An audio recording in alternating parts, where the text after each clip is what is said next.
everything seems so far away or out of your hands and get in reference to the things that what you saw on TV.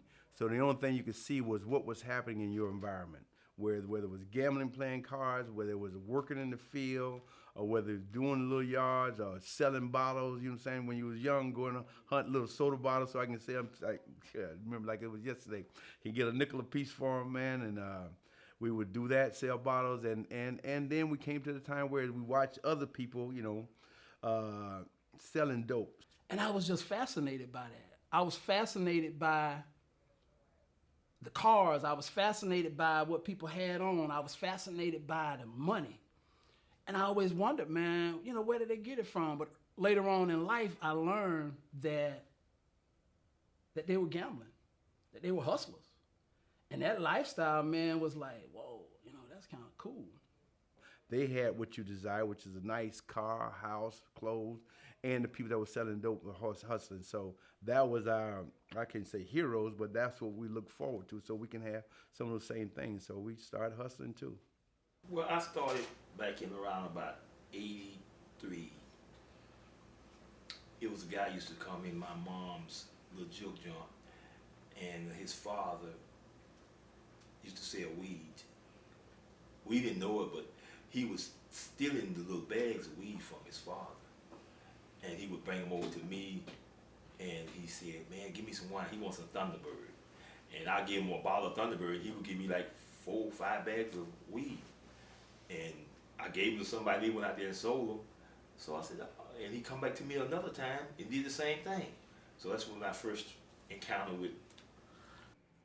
I seen the cars, the Daddy Rich, the big Nabs, all these guys had the big Mercedes and the Benz and all this. And there was this dude that lived across the ditch in the project.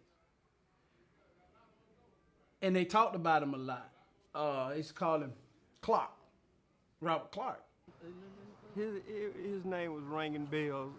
His name was, it was out there. But I'd rather not talk about that.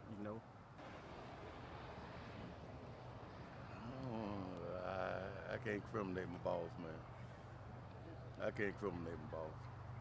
I ain't gonna do that. I love him too much to do that to him. So the changes around this community, everything started coming fast, and different things like that. Everything started coming fast, and people started living faster. And I mean, he was could that be a nice drug dealer? A nice guy. Because he was a nice guy, man. You would never think a guy so nice would deal in a business like that. You just wouldn't, man. But he had a style about himself that was, believe it or not, it was magnetic. But you never did know it, cause he ain't allowed none of us to be flashy, showing like what we do. And he had got hemmed up down in Miami, and after then, I was making $1,000 a week if I do stuff. I was the mule, and if I did something or not, I made $1,000. Then when he got out of jail down in Miami, all of us got a raise. There was 7 of us, 7 squad. But I remember distinctively the one time meeting him. It was like one New Year's, and it might have been 1980-ish or 90-ish, late. He was walking up 5th Street with, on 5th Street around there, people shoot and do all that stuff, and he had on a white sweatsuit. He had this Burgundy Maxima with the trues and vows on it. I thought it was cool. That was sharp. And had the white suit on and a lot of jewelry. And that was fascinating to me. That was intriguing.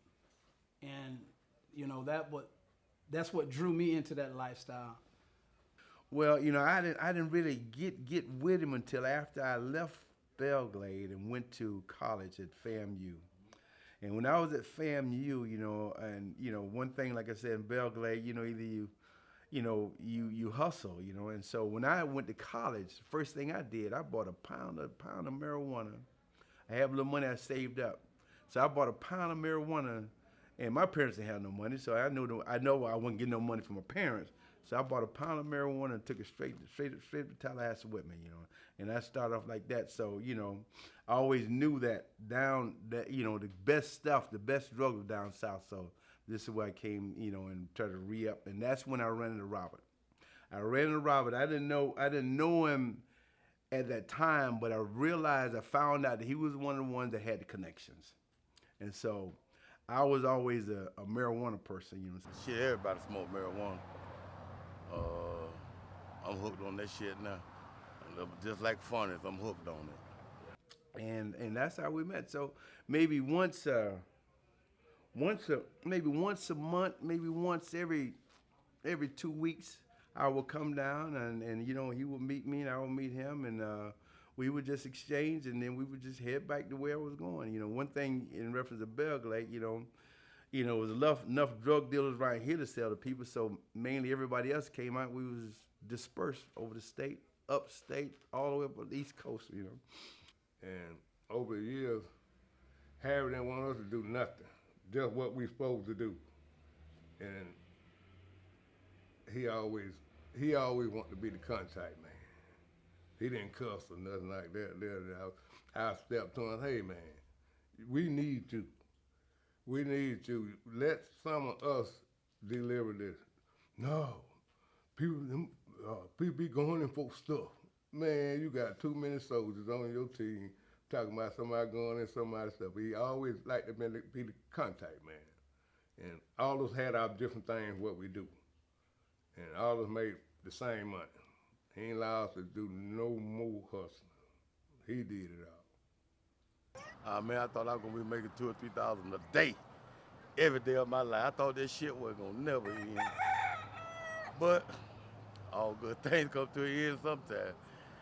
But I ain't mad at it. Why? I tell you what, ain't nobody ever, I say this, no high school player ain't never walk around with the money I walk around with. I know this for a fact. I'm talking about. Yeah, I ain't never probably been without up under $2,000 in my pocket daily. That's something I ain't mad. Almost anywhere you went, you saw it. But then again, you see it and don't see it. Like one dude, but he hit us real good one time. At my brother house, the dude sat there on the porch every day. My brother got out of work, studying my brother, studying. My brother, every day he get out the car, he got to get the dirty clothes basket. And the dude what did the robbing, breaking in, he broke in. And he studied. He said, something going on with that dirty clothes basket. And he went, and when he did get a nerve to go break in my brother's house, he got 5 birds, $5,000. You know what we did? Went and got him.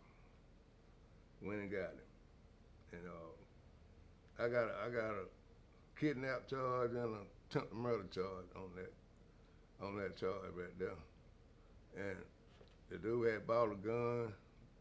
He had bought a 9 and an Uzi, brand new. The first time that the 9 got shot, it was shooting at him. It was his own gun. First time he ever shot was shooting at him. And how he got away, I had got a pipe. Now, oh, you finna tell where this at. And I got that pipe. Up there, I hit him one time with that pipe. That dude went in that cane field. I went out there about from here to that door. I ain't know nothing about that cane field. I had to come out of there. I believe stayed out there in that cane field like 5-6 hours before he come out. And so I shot the Palm Beach to my nephew's house, got me some more clothes. I stayed over there a couple of days, washed my car out, because my car was bloody. It was bloody. And that dude, I tell you one thing, you ain't have to worry about him doing that no more. But he was a robber anyway, cause every house he went in, it was in there. Every house he went in, it was in there. And the same Joker one time went in the Joker house, opened the store, and he broke in there while everybody was home.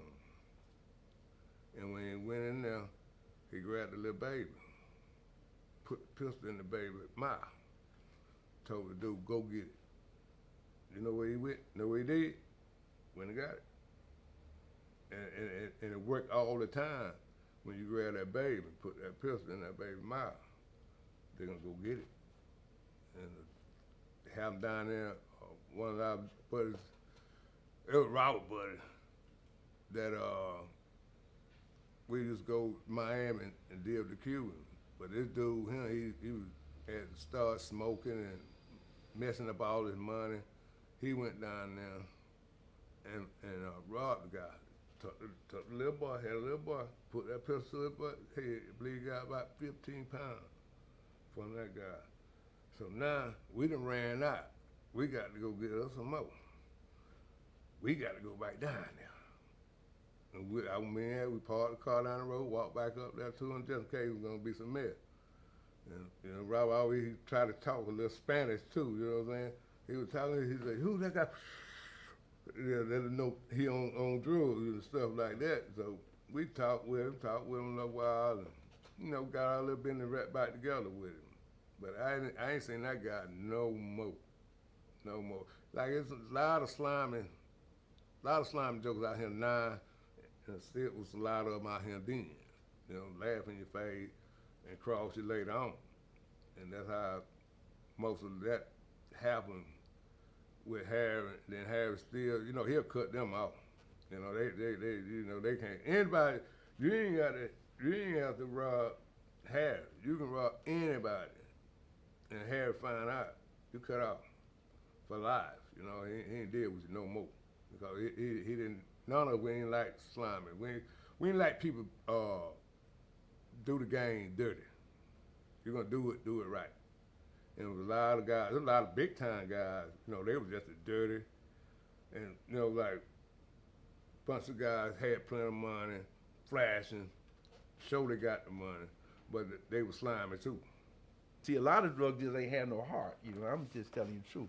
But Robert was, you know, he the one that had a heart. You catch a cat, man, you know, he's spending up all his money, you know what I'm saying? He got a family, got a wife, and then he go out there and want to buy some dough, he spend up all his money and everything, you know, and then now his family getting ready to kick out the place and things like that. Robert wouldn't sell him no dough. Robert wouldn't, you know, in other words, he wouldn't give him none. He'd make him say, hey, no, man, no, you can't, you messing up, you know?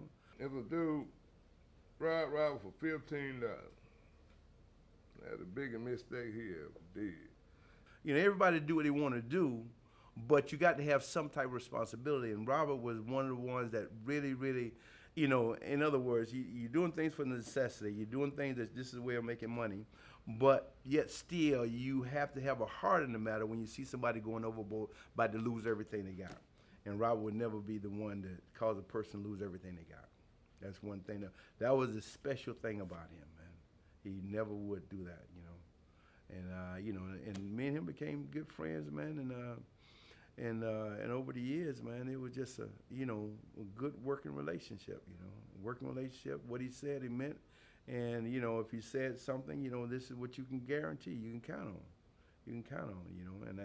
And I'm quite sure that went across more lanes than just selling dope. A lot of them guys, they used to send these young girls down, and then the young girls get knocked off on the way back up, and the police let the girl deliver it. And then, so she tell on them, then they have to tell on her. And that's how most of that went on some of them guys. And some of them guys just snitches. You know, just tell, get out of trouble, you know. And some of them, you know, get caught on the airplane, so then they go to talking. And some of the stuff they talk about, shoot, probably come back 5 years later. You know, they still keep it under the rug until they hem him up with something else. Then about 15 of them guys Fifth Temple got all of them. I mean, all of them did 10 years. All of them did 10.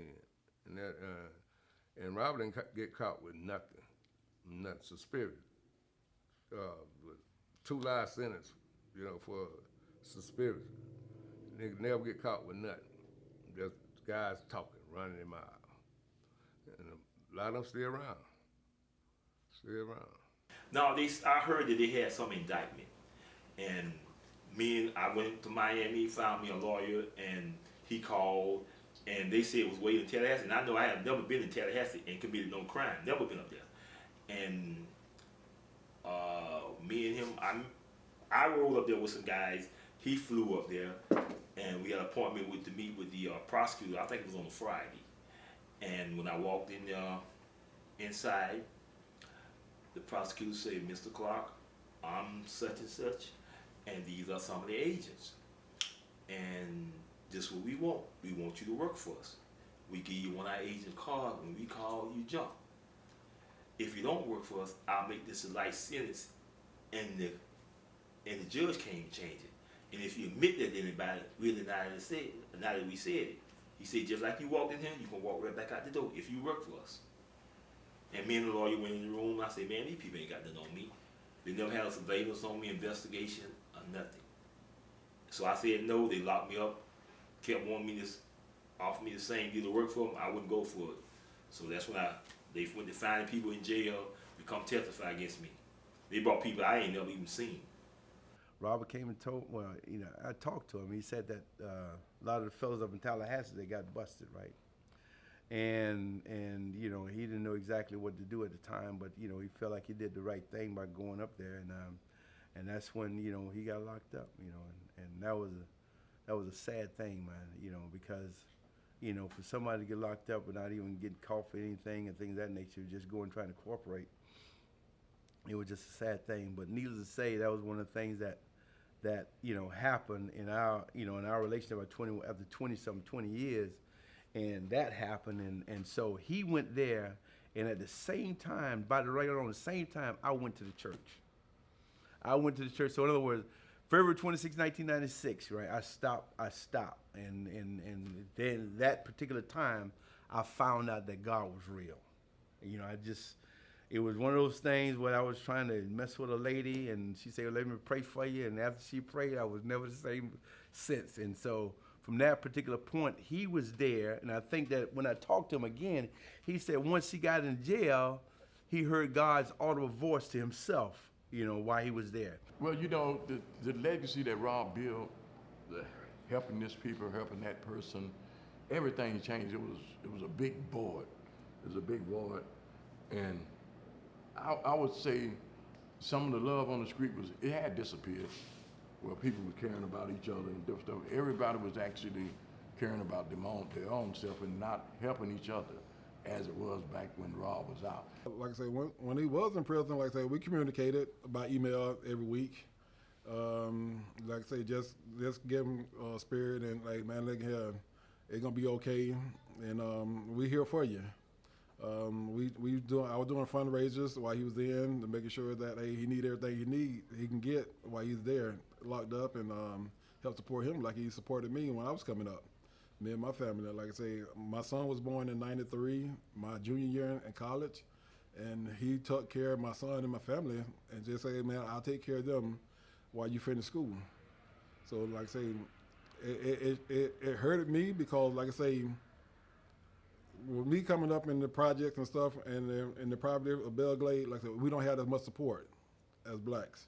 So with him, when he was out, like I say, hey man, don't worry about nothing. I got everything. Just follow your mind, your career, and make sure that you can do everything you can do, so you can provide for your family. And I handle everything back at home. And then like I said, when he got locked up, I like, man, look, I need to help him like he helped me. And like I say, I was sending money in, fundraisers, anything I could do. If he needed anything, man, I got you. It's on its way. It went all the way down, you know, and the police didn't never like the Raider Bill. And when he went to prison, we called him Officer John. He say he ain't gonna rest until he see that club on the back of a truck. And he got it. He helped push it to get it towed down. And then they put the park there. But besides that, man, the pool room next door, his mom used to cook, just had a good time in them. Elp would run the place. Elp used to run the place. They kept it open a while after he went, probably a couple of years after he went in. And then they kept it open as long as they could until the people went to messing with them and they had to close it down and they would never let them open up for nothing else. It was like it became a ghost town. The morale of people just went down. There was nobody there that they could just reach out to. Because Mr. Clark was the kind of individual, he would give his shirt off his back to you. And when he left, it was a sad place in the Glades. Not only across the ditch, but in the Glades entirely. It was never the same anymore. And we've been trying to build that back up again. But we had no hope because the leader was gone who was helping everybody. So it was bad. It was a lot better because we had a lot of things to do around here, Like now they done tore down a lot of buildings and stuff, but they're not rebuilding anything in the place of those buildings they tearing down. And when they took Rob away, man, it hurt a lot of people. It hurt me. Because not just what he did, Robert was a good person, man. He was a very good person. Shoot, probably about 5 years before he got locked up, we counted $2 million by hand. To take 2 men to tote it. And over the years, I don't know, probably 50 meals. 50 meals. Enough work to fill up this whole room over the years. We were out there like 20 years. No problem. How can you give a man? I mean, I know the people probably say, he did this and he did that. Okay, I respect what you're saying. But you ain't gonna respect none of the junk that he did for the community? Come on, man. Man did so much for this community. Not like here, there, over there. He didn't give a damn who it was. Just come. And man used to throw big. Oh shit! I just came up to tell you how much that the young man did for this community, and then to get a life sentence for not a violent crime, man. The shit ain't violent, The situation happened, everybody felt a great sense of loss. And it wasn't no, how they say, putting on airs or fake anything. No, he was the real deal, as they would say, and that's just who he is, and he's still that way to this day. Maybe if I was here, they might have got in all kinds of trouble. Okay. Yeah. But I was able to call home and talk to him just about every day. I was talking to him. Okay. And matter of fact, my baby, she was only 6 months old, and I can remember the first time that when I got to Miami after a year, my mom brought her to see me, and I'm thinking that I've been gone a year and something. Now I'm in Miami, she come to see me, and she wasn't but 6 months old, so is she gonna remember me? But when I called home, I would always call home and say, talk to her on the phone, tell her mom to give her the phone, and I would say fat thing, and I would keep putting it in her mind. So when my mom brought her to see me, she was in my I sat beside my mom, and she looked at me. I reached my arm up. I said, "Come here, fat thing," and she reached for me and hugged me and laid on my shoulder and went to sleep. I always talked with him over the years, and he'll call my brother, and most time I'd be there and I'd talk with him. His whole sentence, we still stayed in touch with him, send him some money and whatever we had to do.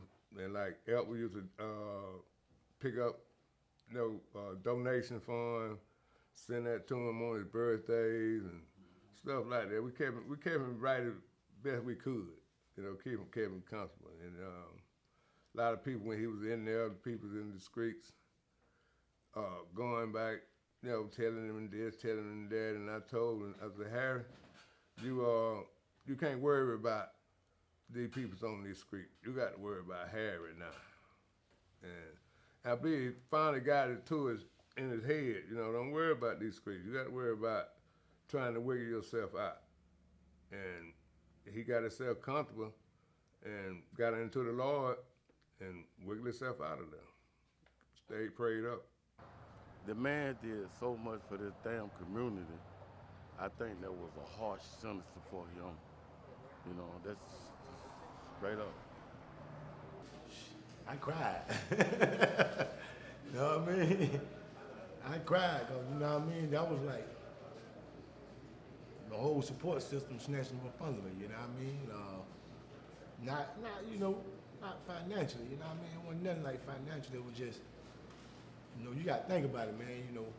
He had a bar and he had kids, which was y'all. Cause me and the guys in the prison there, you know, we had about 10 TVs in this unit we was in, and I would tell the guy, man, Florida playing today, man, my son gonna be on there, them gonna be on there, so he had this TV locked it down and stuff, and I would see him even when he went to Louisville, and matter of fact, when I was in there, I had my own TV. You know, they know when I get out of work, that clock TV, they don't mess with the TV. But he had my you know what I'm saying, he had my plaques in the bar around, you know what I'm saying, representing me, you know what I'm saying, like, this who we is, you know what I mean, this is who we're a part of. So, you know, it affected a lot of us, cause you know what I mean, I'm gonna be honest with you, man, I went in the game after that, you know what I mean, because, you know, I was always told off the rip, and nobody wouldn't do it with me like that, neither. Straight up, nobody wouldn't come at me in no kind of way while I was on the streets. I couldn't go to nobody and say, give me some dope, or sell me some dope. You know what I'm saying? So I was always told, don't do that. You understand me? So when he was gone, there wasn't nobody to say, don't do that. You know what I mean? You got something else going on, you know what I mean? So, you know, it still comes down to the choices we make as people, but that support system and that, you know, that second voice in the back of your head that means something to you, say, hey boy, you ain't doing that. And one thing about it, then and now, is that I believed in God then, but I didn't know him. Oh, okay. But now I know him and have a relationship with him. Yeah. And that's the good thing about it, because that's why I thank him for going through that, because if I wouldn't have went through that, I never knew God the way I know him now. So, you know, of course, during his incarceration, all the communities failed due to the fact no one would step up and take upon that mentoring group that he had. You know, yeah, whatever he did was wrong, but then again, I mean, he got the wrong end of the deal. My senses, they gave me a sense of life till I died. And I went to Terre Haute, Indiana first, and I did 1 year there. Then I went to Miami from 97. I stayed in Miami from 97 to 2005 when they dropped the custody and they kicked me on up to Edgefield, South Carolina. And I was there until my release. Personally, it really impacted me. For a long time, I felt like I had lost my brother. I had lost my dad. But him being there, from what he had given me as a young man to an old man, was the inspiration to move, start helping people, start doing what he was doing. That's the reason I went and I became the city commissioner. And I've been a commissioner for 20 years because of Mr. Clark inspiring me to help others. And it's just been great. And when he got out, it was like a kid on Christmas. You know, Santa had arrived, you know, and it's just been remarkable, man, I tell you. When he got out and came home, he came to my house looking for me because he heard about, you know, my situation, you know, because like I said, in 2018, they almost lost me. You know, I had that bad stroke, that brain aneurysm, and then I lost my cousin, the other half of 1+1. But I thank God for him. I wasn't surprised that he came to my house after he spent, just say that first day. Now, he spent the whole first day, you know, with the people over here in the project across the ditch. And when he came back, man, to see the cat and different things like that, and the first thing he wanted to do is raise me. I'm like, how you gonna raise me? I said, bro, you been laying down, sitting down, eating oranges, grapes, and everything. I've been out here working, drinking, doing everything. That ain't no fair raise. But being a man, he convinced me to do it. And it lasted about 2 yards. I pulled everything. We started racing, he was running. I was still at start line. I had to pull my hamstring, pull everything. But no, it was just great times and different things. He was recounting the times that we had lost and different stuff like that. It was a great time. All the things that he was doing that may influence me to do. And of today, he and I talk almost on a daily basis. And what he's done trying to help people, he still do today. He still try to help people. You know, he don't hold grudges. Even though I feel like by them putting him in prison, it was not justification. You know, he still should have been able to do it because nobody has done what he have done for this community. And I love him for that. And I'll always be grateful for him to that. And anything that I have, since he's been out, I told him, anything that I got, you got. If I got $1, you got $1.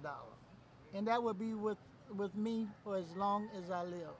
With having faith in God Almighty, I figured it was a day, but yeah, it was very slim because, you know, here it is, you know, you're saying someone is sentenced to life, and here he is, he has armed babies and, you know, a wife and, you know, having grandkids, and yeah, so it was a slim chance that you had, but, you know, your faith, you keep the faith, and look what God does, you know.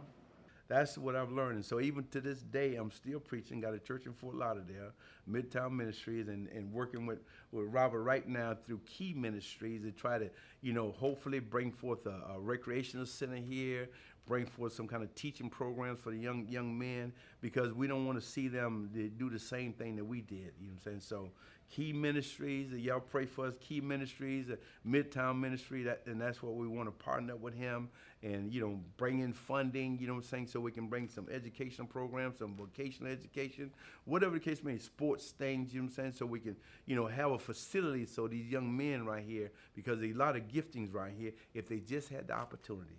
And so that's my goal, and that's what I'm working on now, man. And it's just like I said, it was an ironic thing. I'm headed to church today.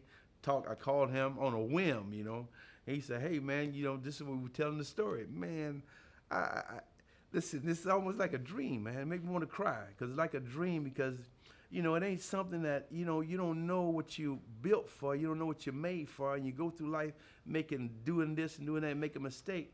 But I realize now all that happened in my life just to bring me to this point right here, to share the story, tell the story, and to try to better somebody else, man.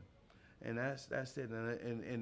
And Robert wouldn't be, I mean, I couldn't ask for a better person to try to help to achieve that with, man. And I know his heart, and I know he just want to push forth that, man. And when he got out, man, I was one of the happiest person, man, because I stayed in contact with him while he was there. And I even got a lawyer to try to rekindle or, you know, open up his case again, things of that nature. It didn't quite work out. But, you know, just continue to pray for him, send him money, whatever he needed, you know, whenever I had it, you know what I'm saying, and pray for him. And just the prayer in which we prayed and to see him come out early, man, was a real, real blessing, man, a real blessing. And not only that, but the blessing was to see him come out the way he is and thinking the way he is. That's the blessing. Just his godly spirit. Mr. Clark had just a wonderful spirit about himself. Like I said, he never belittled anybody, never talked bad about anybody.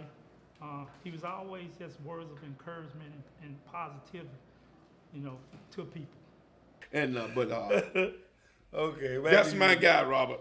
That's my guy. That's my guy, man. And them, see, and Nellers will tell you the same thing. Donnell will tell you the same. My guy. Shorty man, Tim will tell you the same thing. That's my guy. That's my guy, man. That's my guy. That's my guy. And Robert, we is where we at. Even though we missed him for the years. He right there. That's my guy, man. Because that guy. Well, I learned one thing about that from being locked up and during that time, that you can have some peace and with God in your life. And it teaches you how to love more when you go through something. And then and one thing about going through something is that you find out who's with you, who's not with you. You look around, you see all those people that was with you and they wasn't with you. And the ones you trusted, you couldn't even trust them. But I have no hard feelings against nobody. I'm home, and I thank God I'm home, and I'm gonna live my life the best as I can, if the Lord will. And as you get older, you kind of learn that everything that glitters ain't gold. Everything that shines and sparkles, man, is not gold. And what I would tell my girls is that your dad made a lot of mistakes, or even just younger brothers and sisters. I made a lot of mistakes. And life is not always about getting the easy way out. And hustling and selling drugs was the easy way out. I heard a brother tell me one time about getting out there hustling in the streets like eating a big piece of chocolate cake. But the problem is you don't see the hook in it. And the hook is what hook you and pulls you into that lifestyle. And a couple things comes out of that, and they have to know this.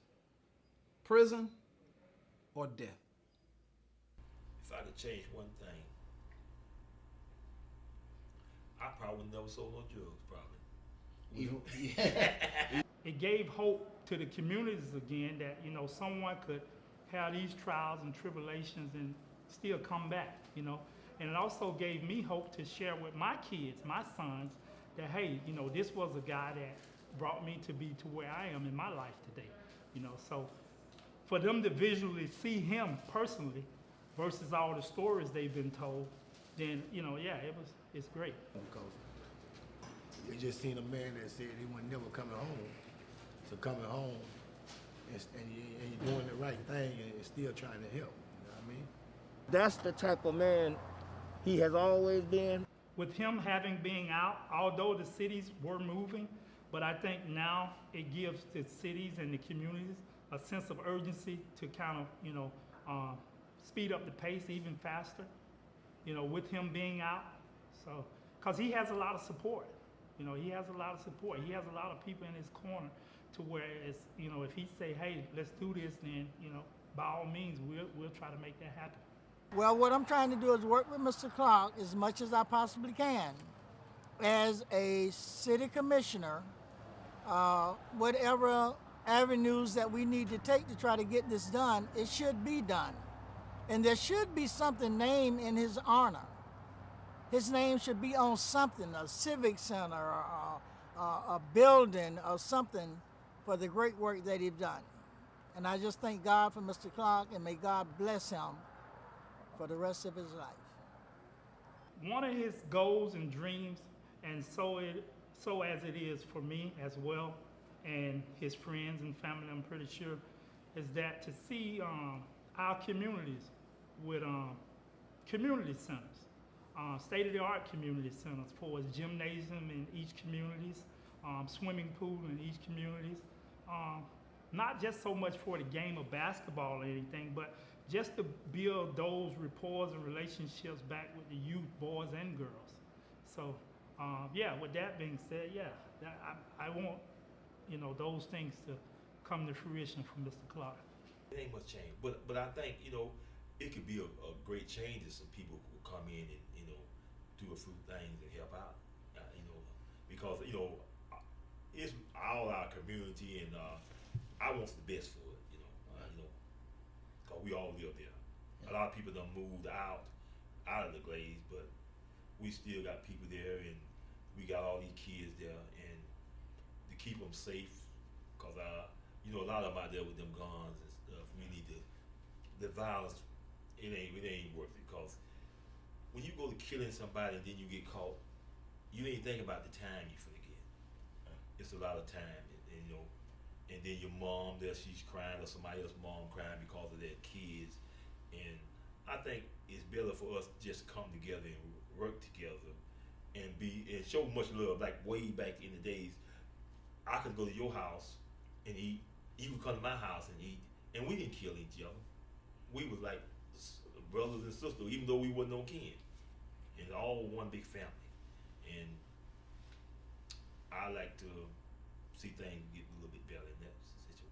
No, I just like to for a lot of us just to get together, man, and see if we can do something for the Glades and for this community center and work things out that way.